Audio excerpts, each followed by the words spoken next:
Bom dia, meus irmãos. Graça e paz da parte de Deus, nosso Pai, e de Jesus Cristo, nosso Senhor e o nosso Salvador. Amém? Hoje é uma manhã especial, uma manhã muito especial, por diversos motivos. Nós estamos celebrando hoje a salvação que Deus nos deu através do seu Filho unigênito, como nós sempre fazemos.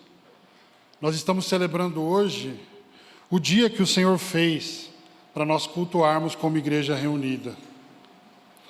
Nós estamos celebrando hoje o domingo como o dia do Senhor, dia de adoração e dia de descanso. Estamos celebrando o advento, caminhando para o final do advento, como expectativa pela vinda de Jesus Cristo.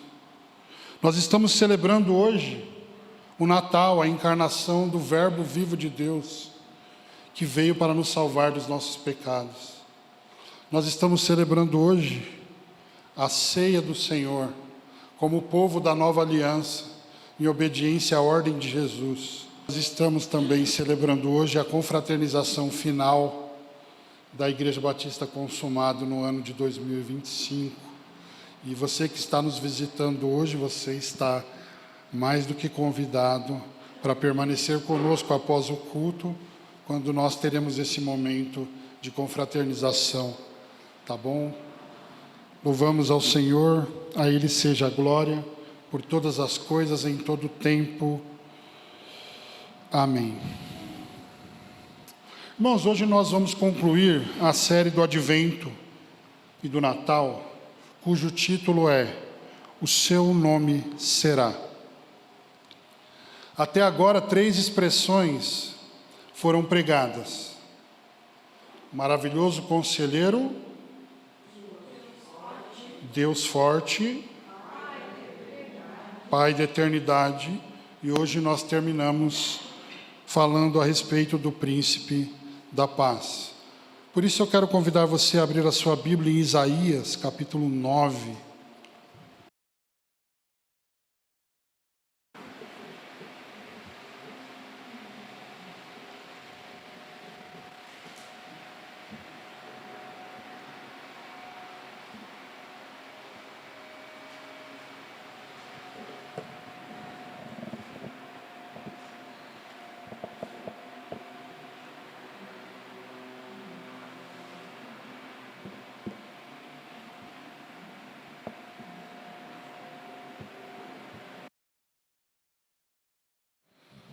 Isaías capítulo 9, nós vamos ler o versículo 6, que é também o versículo mais conhecido deste capítulo. Assim diz a palavra do Senhor: porque um menino nos nasceu, um filho nos foi concedido, o governo está sobre os seus ombros. E o seu nome será Maravilhoso Conselheiro, Deus Forte, Pai Eterno, ou Pai da Eternidade, e Príncipe da Paz. Eu convido você a fechar os seus olhos. Pai, obrigado por estarmos aqui como teu povo reunido em torno da tua palavra. Nós não vivemos apenas de pão, mas de toda a palavra que procede da sua boca. Então a minha oração é para que o Senhor nos alimente e através desse alimento nos transforme. Receba toda a glória por tudo que acontecerá aqui hoje. É a nossa oração no nome de Jesus. Amém. Irmãos, de maneira objetiva, através deste sermão, eu pretendo responder 2 perguntas. A primeira é: por que existem as guerras?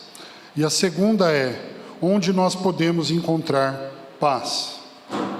Então, eu já começo a responder a primeira pergunta. Por que existem as guerras?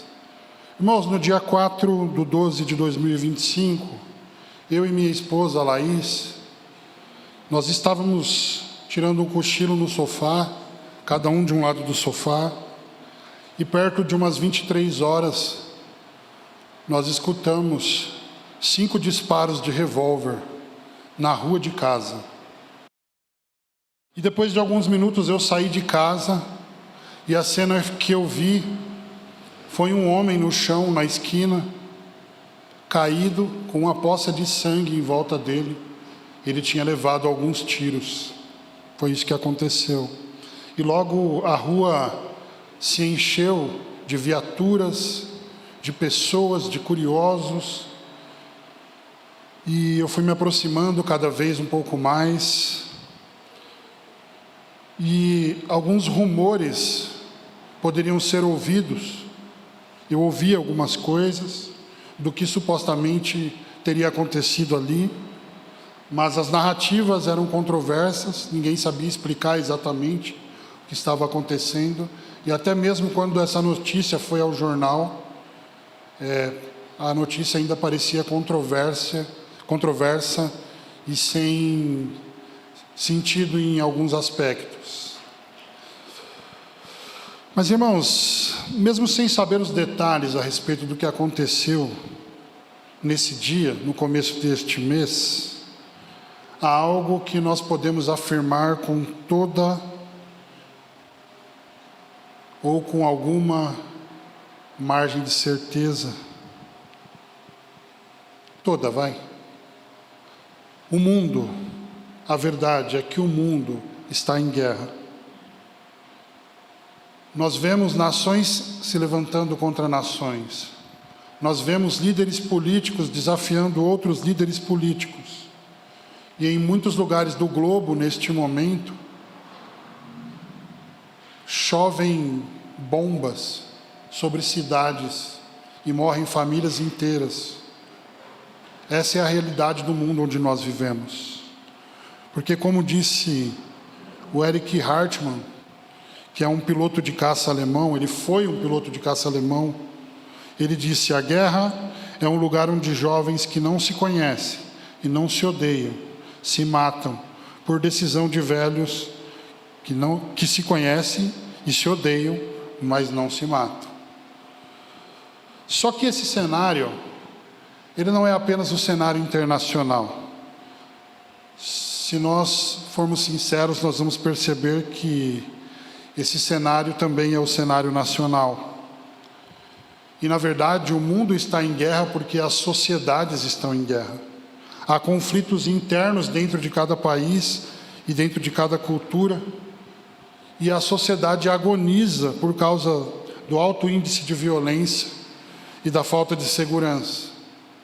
Todos os dias nós vemos, ou presencialmente ou nos jornais, brigas de trânsito, desentendimentos, assaltos, homicídios, execuções, balas perdidas e a justiça sendo buscada com as próprias mãos.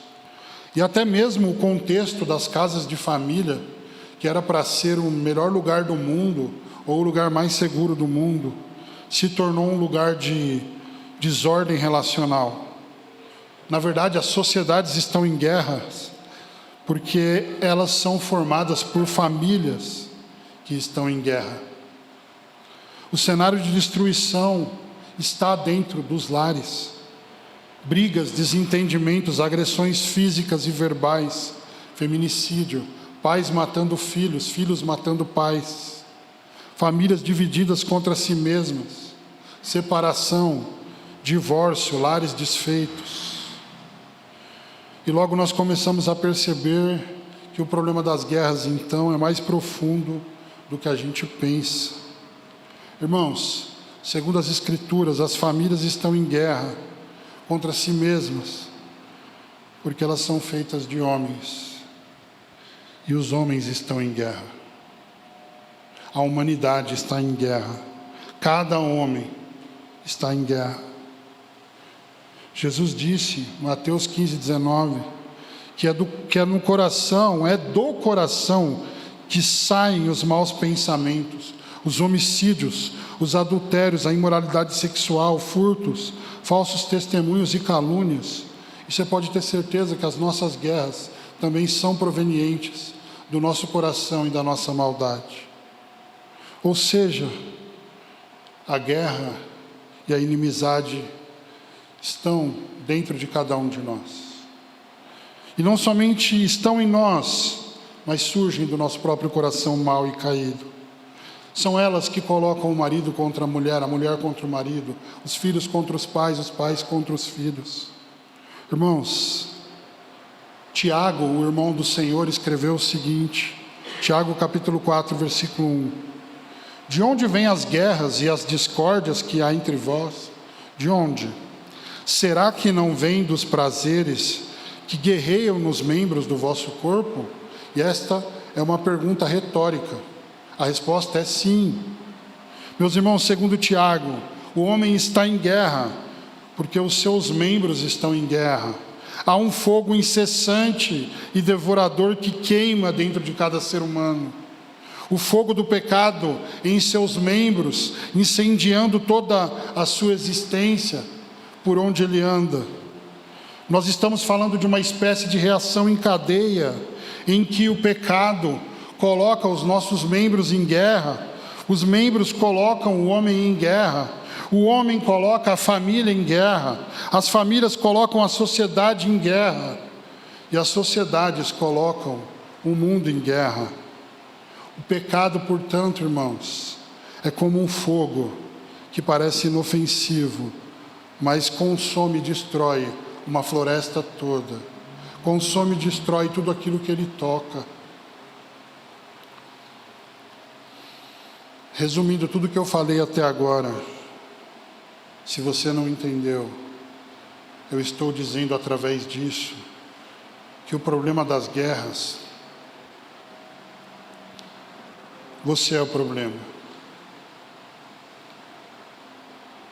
Eu sou o problema. Nós somos o problema.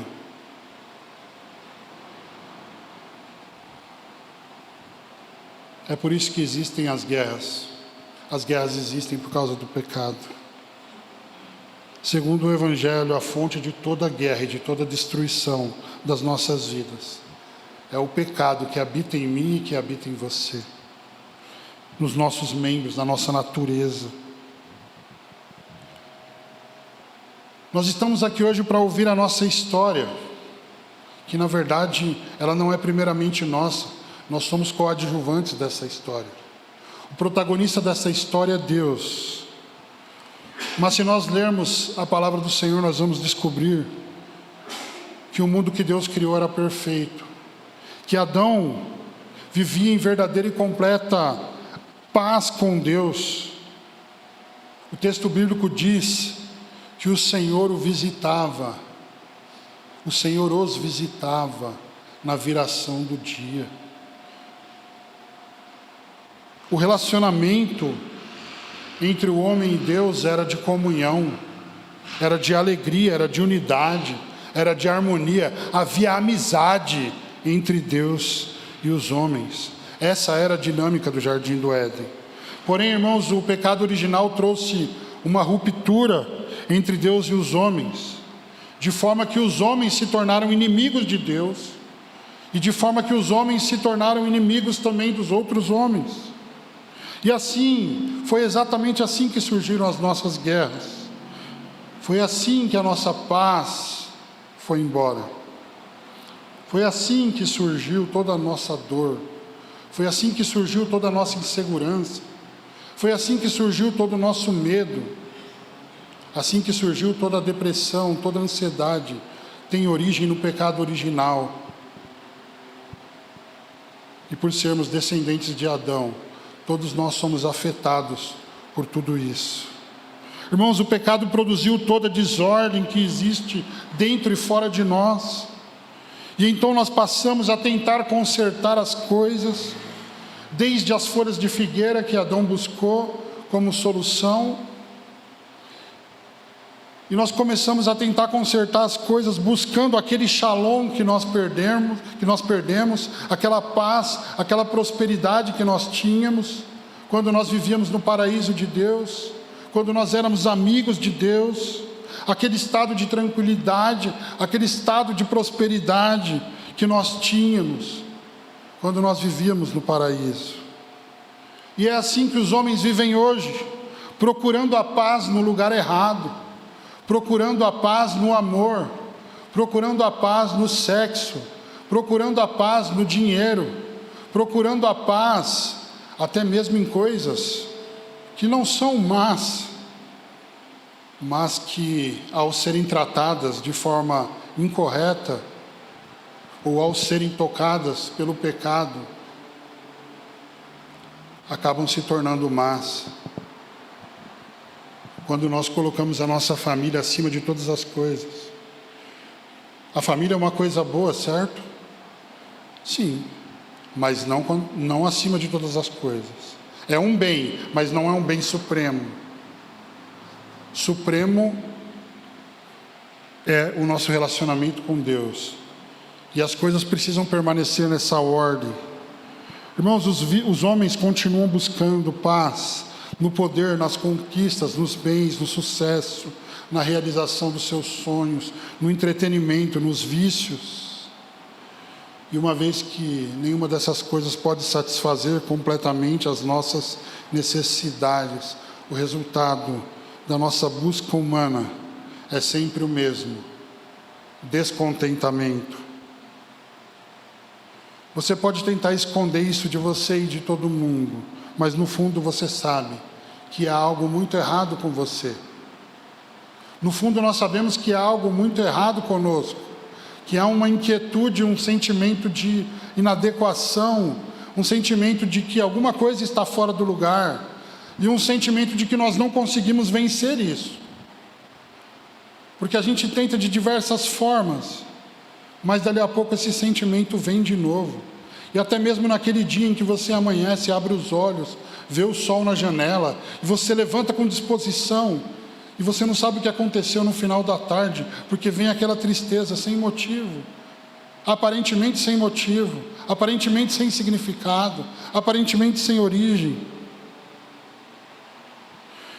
E aí então a gente começa a pensar que a vida das outras pessoas é melhor do que a nossa, que a vida das outras pessoas é mais interessante do que a nossa, que nós nascemos na condição errada, mas que se nós fôssemos a outra pessoa, X, Y ou Z, nós teríamos uma vida feliz, finalmente. E esse é o raio-x de Tiago, porque depois de dizer de onde vêm as guerras, no versículo 2 do capítulo 4 ele diz: vocês cobiçam, vocês desejam o que é dos outros e não conseguem nada. E aí o que vocês fazem? Vocês matam e vocês invejam, e vocês não podem obter tudo o que querem. Então vocês brigam e vocês fazem guerras. Tiago está dizendo, no capítulo 4, versículos 1 e 2, claramente, de onde vêm as nossas guerras. Irmãos, no fundo, a verdade é que nós fazemos guerra porque não temos o que nós queremos. Porque não temos o que nós queremos na hora que nós queremos e da forma que nós queremos.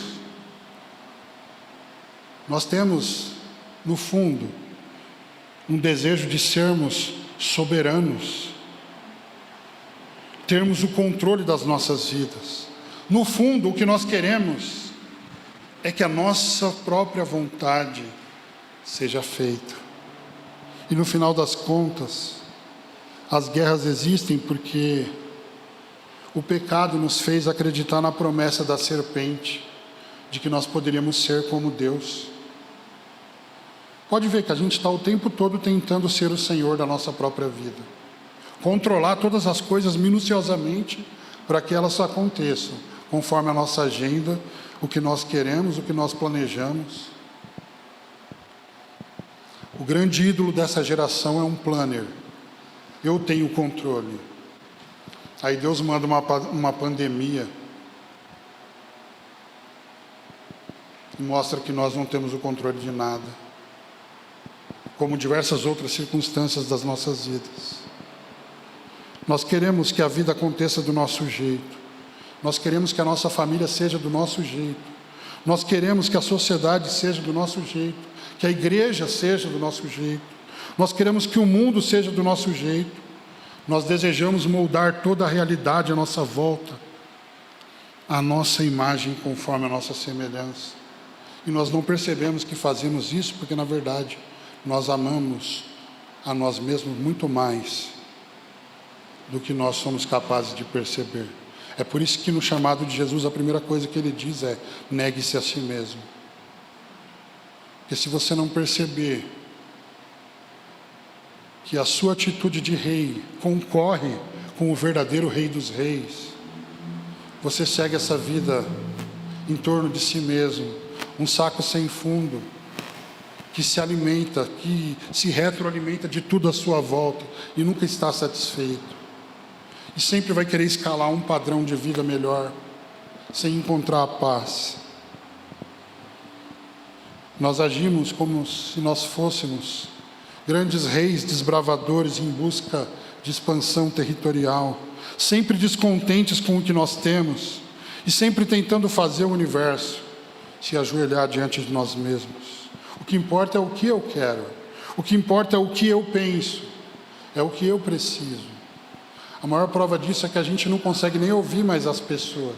As pessoas estão falando, a gente interrompe elas para falar o que a gente vai dizer, porque o que a gente vai dizer é sempre mais importante do que o que as pessoas estão dizendo.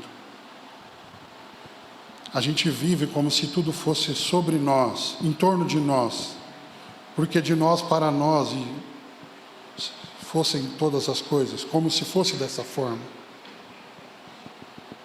E aí a gente começa a pensar: quando eu tiver uma casa em tal cidade, eu serei completo. Quando eu tiver um casamento de tal forma, eu serei completo. Quando eu estiver trabalhando na empresa X, eu serei completo. Quando eu estiver ganhando o salário Y, eu serei completo. Quando eu tiver alcançado o cargo Z, eu finalmente serei feliz. E o resultado dessa busca romântica pela paz, naquilo que nós ainda não temos, é apenas mais guerra e mais descontentamento. Porque a única coisa que a nossa vontade pecaminosa faz é colocar o mundo em chamas, é colocar fogo em tudo, é produzir cada vez mais guerra, porque o nosso ego precisa ser alimentado. Que coisa desesperadora, irmãos, é nós vivermos para nós mesmos. Que coisa desesperadora é nós termos que ter razão em todo momento. Que coisa desesperadora é nós termos que controlar todas as pessoas à nossa volta o tempo todo. Que coisa desesperadora é viver um hedonismo insaciável como esse. Mas agora que você já entendeu por que as guerras existem, é hora de nós começarmos a responder a segunda pergunta: onde nós podemos encontrar paz? O profeta Isaías responde, e falando a respeito do seu tempo, mas falando principalmente a respeito do futuro, ele disse que uma luz brilharia sobre as trevas da humanidade. No versículo 2, ele diz: o povo que andava em trevas viu uma grande luz, e resplandeceu a luz sobre os que habitavam na terra da sombra da morte.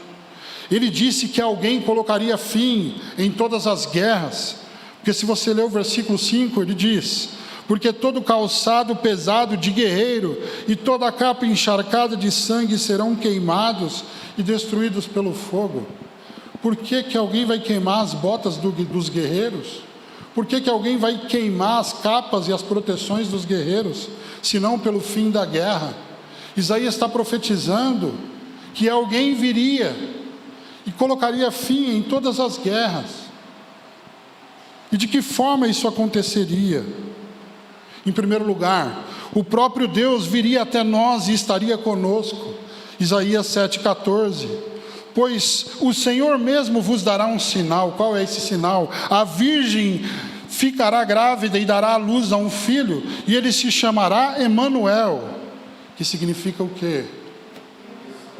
Deus conosco, ou seja, o próprio Deus viria até nós e estaria conosco. O que mais que Isaías está dizendo aqui?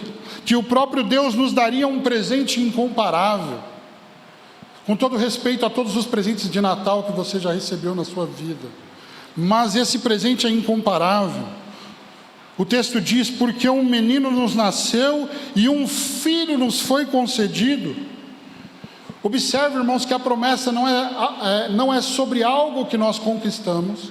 A promessa não é sobre nós fazermos algo para receber algo de Deus. A promessa não é sobre nós barganharmos com Deus: Senhor, se o Senhor fizer isso na minha vida, eu vou fazer aquilo.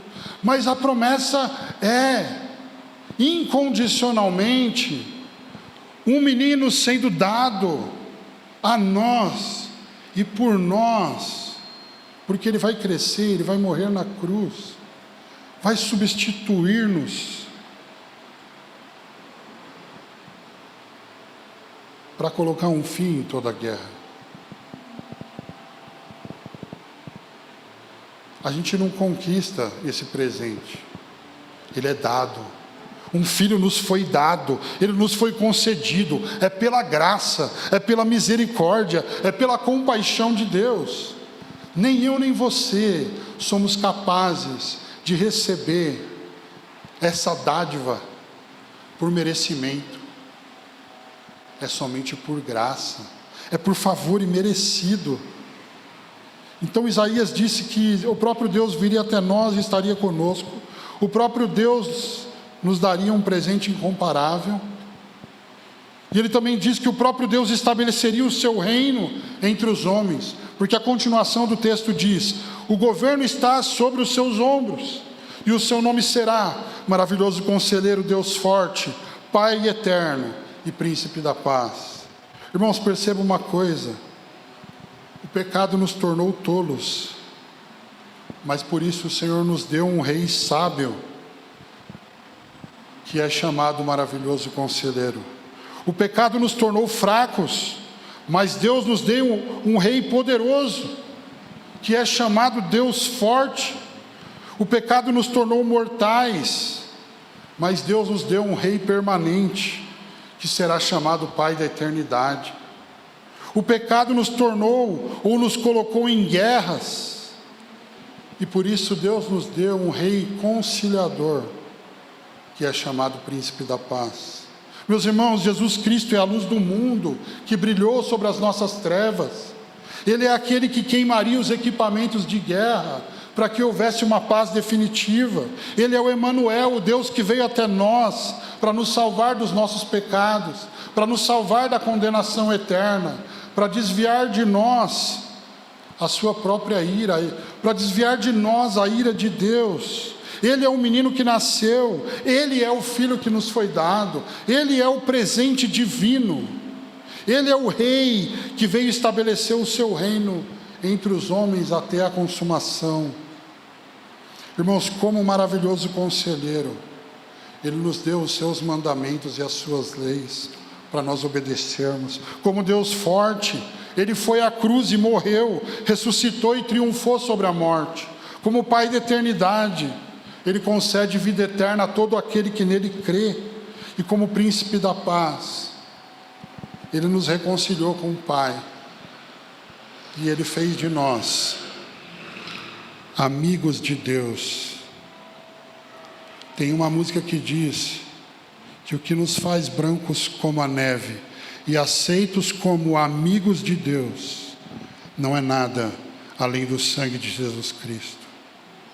Jesus é absolutamente tudo que eu e você precisamos. E na verdade, quando as pessoas estão buscando nas drogas ou em qualquer outra coisa neste mundo a paz, elas não sabem, mas elas estão procurando Jesus. Irmãos, o pecado trouxe uma reação em cadeia de destruição, mas Cristo foi manifesto para restaurar todas as coisas.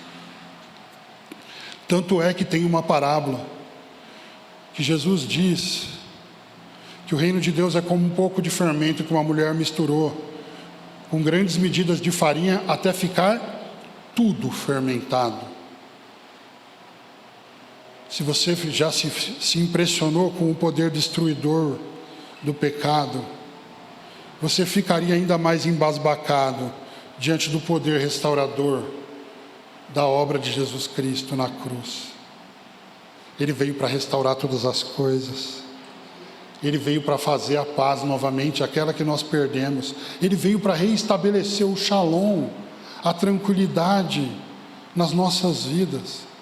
Ele veio para destruir todos os desequilíbrios emocionais que surgiram após o pecado. E talvez você esteja se perguntando, então por que eu ainda tenho esses desequilíbrios hoje? Calma, porque Ele estabeleceu o seu reino, mas esse reino ainda será consumado na sua segunda vinda. Até esse dia nós ainda sofreremos, mas quando Ele chegar, Ele enxugará dos nossos olhos toda lágrima.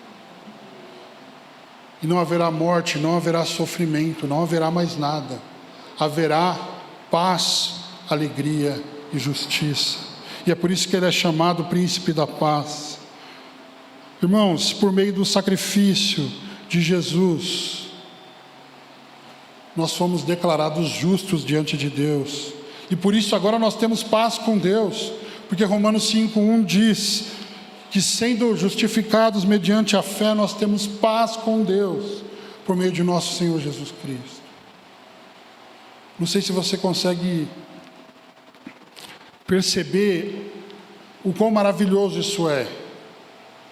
Aquilo que foi perdido no Éden, não nos está prometido para um futuro, mas está entregue a nós no presente. Paz com Deus, por quê? Porque nós já fomos justificados, e tendo sido justificados, nós sabemos que nós pertencemos ao Senhor, e que o sofrimento não será eterno, e que nós sabemos que o mal não triunfará. É por isso que o Natal importa, porque o Natal é a história do Deus que entregou seu Filho, a história dele, mas Ele por misericórdia nos envolveu nessa história. De que forma? Nos resgatando da nossa vã maneira de viver. Nosso destino era o inferno, e talvez a gente não pare para pensar no inferno, porque a gente acha que a nossa vida não vai acabar. Talvez você pense, olha, eu nunca morri até hoje, por que eu morreria agora? E todos que morreram uma vez já não estão mais aqui para contar a história. Mas você consegue se imaginar morrendo hoje? E por crer no Filho de Deus, vivendo uma eternidade de alegria com Ele? Ou você consegue se imaginar como uma pessoa que rejeitou a oferta de graça do Senhor e por isso passará a eternidade ardendo em chamas?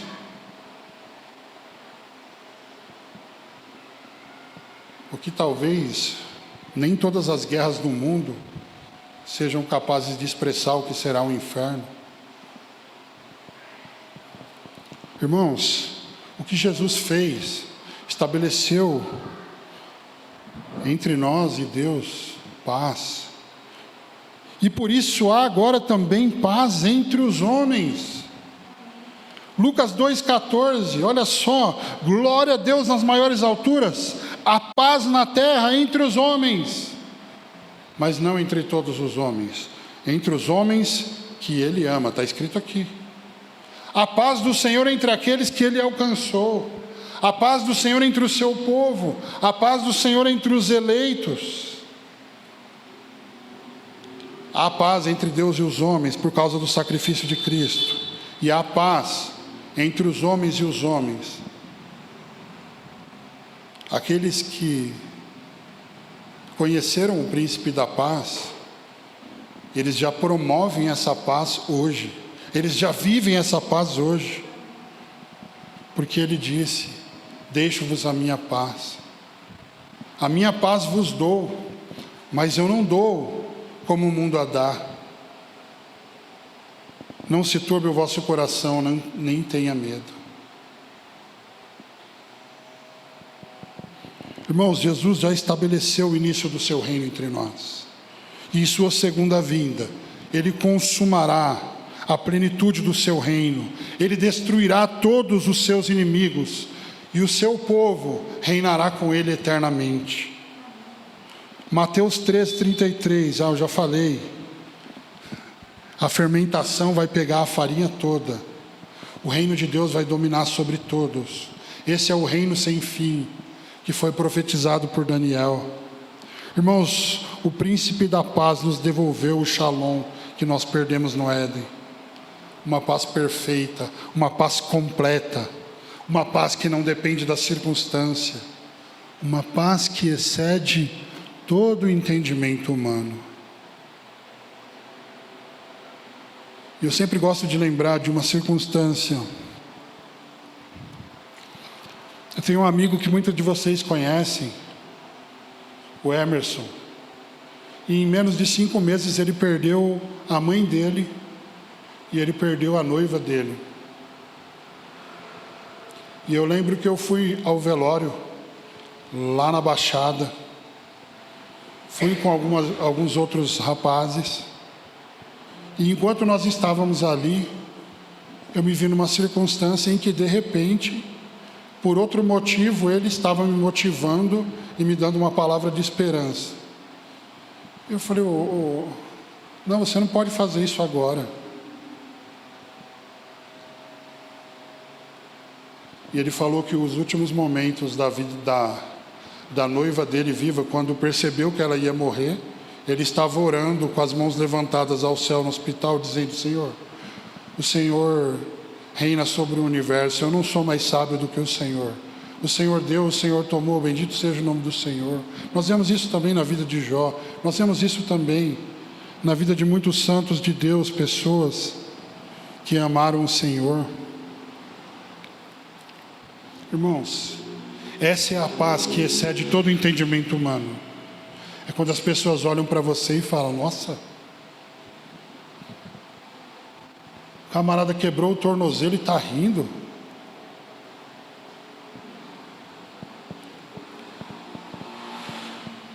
Peraí, é meia-noite na prisão, eles estão cantando mesmo, é isso?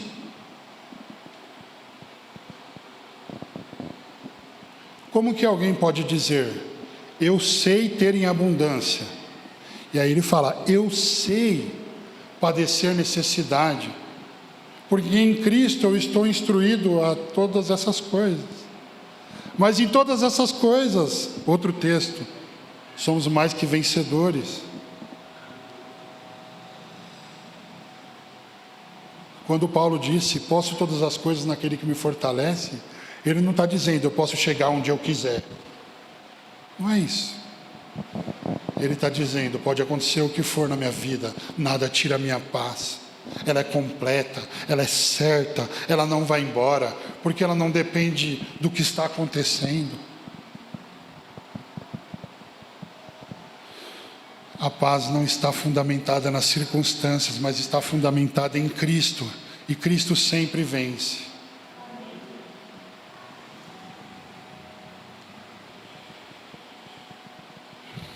Porque Cristo não pode ser perdido, e como foi cantado aqui, Ele também não perderá nenhuma das suas ovelhas.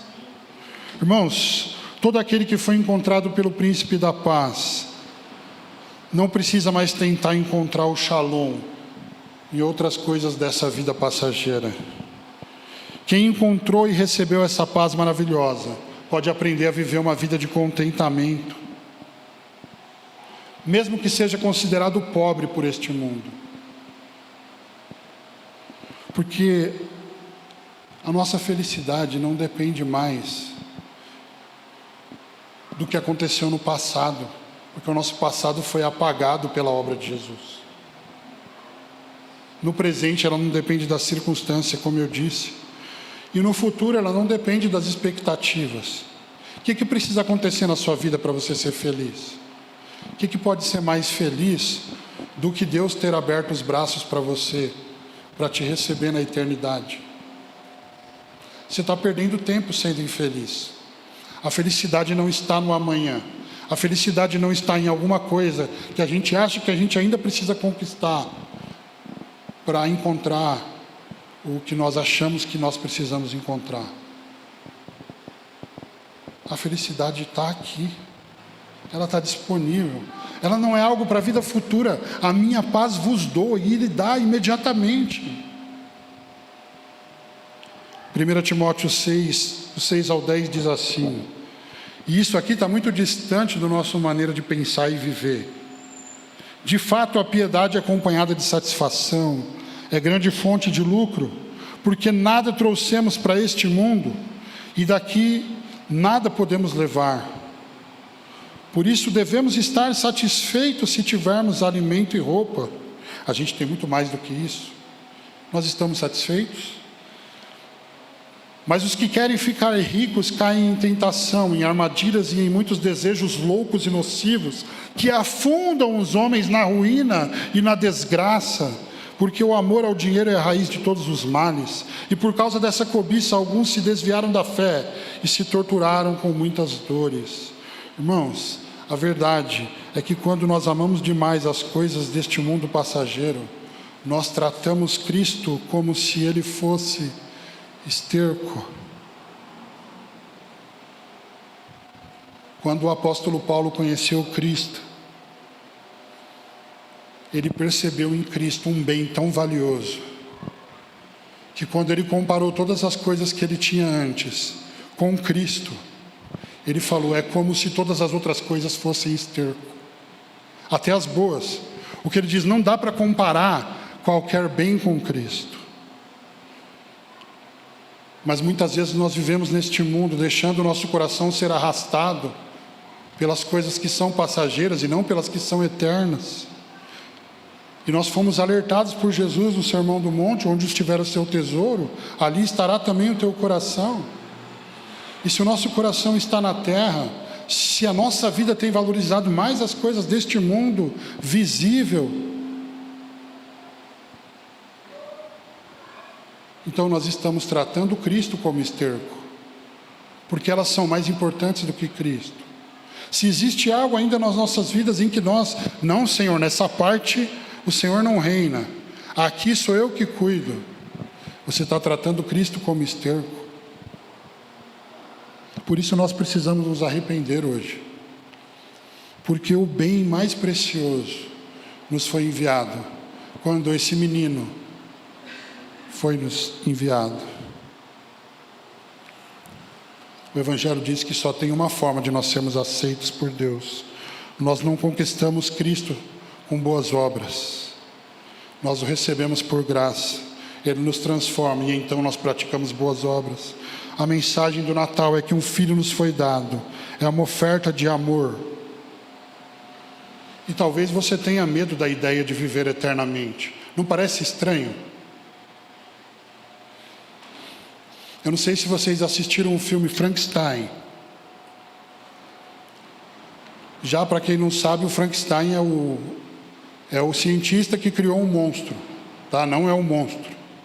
E tem um momento do filme em que o monstro protesta contra o cientista, contra o Frankenstein. Ele fala que os humanos têm um dom que ele gostaria de ter, mas ele não pode ter. Ele fala o quê? A morte. Ele queria ter um fim. E talvez, influenciado por esse filme, alguém possa olhar e falar assim, realmente, viver eternamente pode parecer algo desesperador. Mas você sabe por que o monstro, ele tem essa perspectiva? Porque ele está num mundo onde há dor, onde há sofrimento, onde há desgraça, onde há guerras. Mas sabe por que viver a eternidade com Deus não é desesperador para nós? Porque essa realidade é governada pelo príncipe da paz. E por isso esse reino é paz, alegria e justiça. Paz, alegria e justiça. Ei, você que está cansado de passar 4 anos, confia em alguém e dá tudo errado. Aí passa mais 4 anos e você passa a confiar em outro alguém. Agora vai e dá tudo errado. Aí passa mais 4 anos e você vai. Não, mas esse aqui agora vai. Quantas vezes nós já nos frustramos na nossa vida colocando expectativas em homens, em governos? A Bíblia diz que uns confiam em carros, outros confiam em cavalos, mas nós confiamos no nosso Senhor, nós confiamos no nosso Deus, nós confiamos que a promessa que Ele fez será cumprida. E se você reparou o versículo seguinte ao texto que nós lemos, depois de dizer que Ele é príncipe da paz, o versículo 7 vai dizer, essa é a promessa que nós temos, irmãos, o seu domínio aumentará, ó a farinha, Olha o fermento na farinha. O seu domínio aumentará e haverá paz sem fim sobre o trono de Davi e sobre o seu reino, para estabelecê-lo e firmá-lo em retidão e em justiça, desde agora e para sempre. E aí você fala, será que isso vai acontecer mesmo? Parece que a coisa está tão ruim. Será que o Senhor vem mesmo? Olha o que o texto diz. O zelo do Senhor dos Exércitos fará isso. Deus está dizendo, eu estabelecerei a paz. Com todo respeito ao prêmio Nobel, é o Senhor quem vai queimar as capas e as espadas e as botas dos guerreiros, e vai colocar um fim a toda inimizade. A essa altura as duas perguntas estão respondidas. Por que existem guerras? Por causa de nós. Você é o problema, eu sou o problema, nós somos o problema. Anima o irmão que está do seu lado e diz, você é o problema.